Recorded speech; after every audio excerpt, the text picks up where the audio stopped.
নমস্কার, আমি শঙ্কর সাঁতরা রয়েছে আপনাদের সঙ্গে। দেখুন, আপনাদের একটা কথা বলি, যেটা আমার বাঁদিকে যে ভিডিওটা সেটা দেখতে পাচ্ছেন, যে সেটা একটা শিবলিঙ্গের ওপর সেখানে দুধ দেওয়া হচ্ছে, গাঢ় দুধ দেওয়া হচ্ছে এবং সেখানে হলুদ দেওয়া হচ্ছে।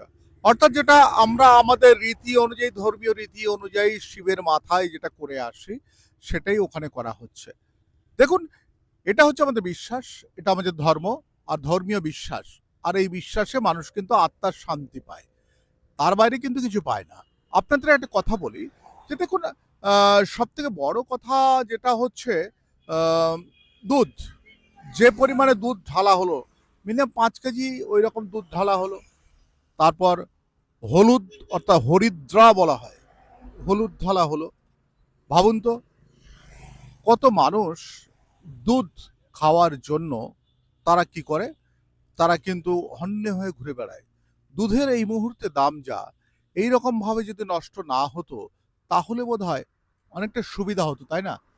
আপনি ধর্ম করছেন, আপনি শিবের মাথায় দুধ ঢালছেন, হলুদ ঢালছেন, আপনি ধর্ম করছেন। আপনার ধর্ম হচ্ছে মানবিক ধর্ম, আপনার ধর্ম হচ্ছে মানুষের হৃতে আপনার ধর্ম। কিন্তু আপনি কি করছেন? আপনি একেবারে, আপনি মানে এটাকে নষ্ট করছেন। কি লাভ আছে? অনেকের হয়তো রাগ হবে আমার কথা শুনে। বলুন তো, ওই যে শিব নামে যে এইরকম একটা একটা এরকম একটা পাথরের জায়গা, সেই পাথরের জায়গার উপর আপনি কি করলেন? ওগুলো ঢেলে দিলেন, নষ্ট করলেন, অপচয় করলেন। ওটা কেউ কিন্তু আর খেতে পারবে না।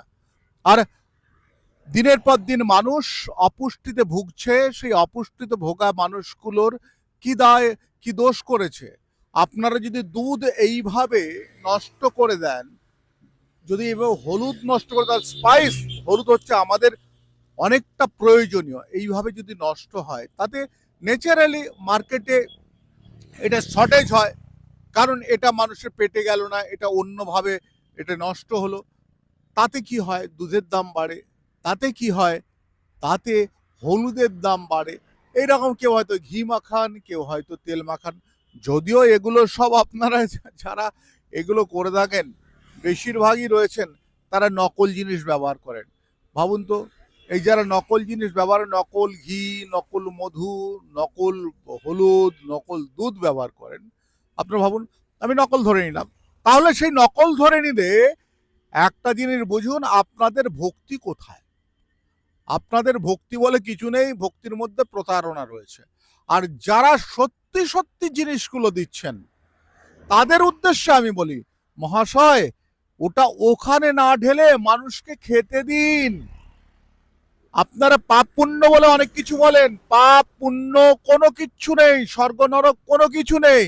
মানুষকে খাওয়ালে মানুষ যখন স্মিত হাসি দিয়ে আপনাকে বলবে, মহাশয়, আপনি আমার ক্ষুধা নিবারণ করেছেন, আপনি ভালো থাকুন, আপনার মঙ্গল হোক, সেটাই হচ্ছে আপনার আশীর্বাদ, সেটাই হচ্ছে আপনার স্বর্গ। এর বাইরে কিন্তু অন্য কিছু নেই। আপনারা যারা এটা দিনের পর দিন করছেন, সেটা করবেন না। যদি অনেক ধর্মীয় মানুষ রয়েছেন, তারা আমার বিরুদ্ধে এই মুহূর্তে বিষোদ্গার করা শুরু করবেন। দেখুন, যুক্তিতে বলি সমস্ত কিছু, যুক্তির বাইরে কিন্তু যাবেন না। আর যুক্তির বাইরে গেলেই কিন্তু বিপদ আমাদের সমাজের। আপনি ঢেলে চলে এলেন, আপনার টাকা রয়েছে, আপনি তার জন্য বরাদ্দ করে রেখেছেন, ঢেলে চলে এলেন, ঘি ঢাললেন, দুধ ঢাললেন, এরকম ধরনের আপনি হরিদ্রা ঢাললেন, মধু ঢাললেন। আরে মশাই, করলেনটা কি? আপনি যে নকল মধুটা ওখানে নিয়ে যাচ্ছেন, সেই নকল মধুটাও কিন্তু চিনির রস, সেই চিনিটাও কিন্তু আপনি শর্টেজ করে দিলেন। একটু ভাবুন না, মার্কেট নিয়ে একটু ভাবুন। আমরা ভারতীয়রা কেন এত পিছিয়ে, বুঝতে পারছেন? এতটা পিছিয়ে আমরা চাকরি নেই, চাকরি নেই করি একটাই কারণে, যে আমাদের দেশে দুর্নীতি, দুর্নীতি, দুর্নীতি। বলুন তো, কোনো সরকারকে কোনোদিন দেখেছেন এরকম তৃপ্ত কণ্ঠে বলতে? আমি শঙ্কু সাঁতরা বলছি, এবং নাস্তিক মঞ্চের লোকেরা বলছেন, কিন্তু আর কেউ বলেন না। কেন বলুন তো? প্রত্যেকের না প্রাণে ভয় রয়েছেন। আমাকে প্রচুর মানুষ আক্রমণ করবে বলে আক্রমণ শানায়, কিন্তু আমি সব সময় একটা কথাই বলি, দেখুন, সোজা কথা বলুন, সত্যি কথা বলুন। মানুষের খাবার নিয়ে যারা এই রকম ধরনের তঞ্চকতা করছেন, ধর্মের নামে যারা এইসব করছেন, তারা বন্ধ করুন। শিব, শিবকে আপনি প্রণাম করুন, শিবকে আপনি মানুন, আপনাকে কেউ বাধা দিচ্ছেন না, কেউ বাধা দেবে না।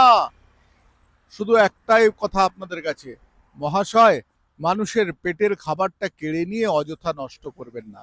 আমি শঙ্কর আছি আপনাদের সঙ্গে, ইন্ডি নিউজ 24, দেখতে থাকুন।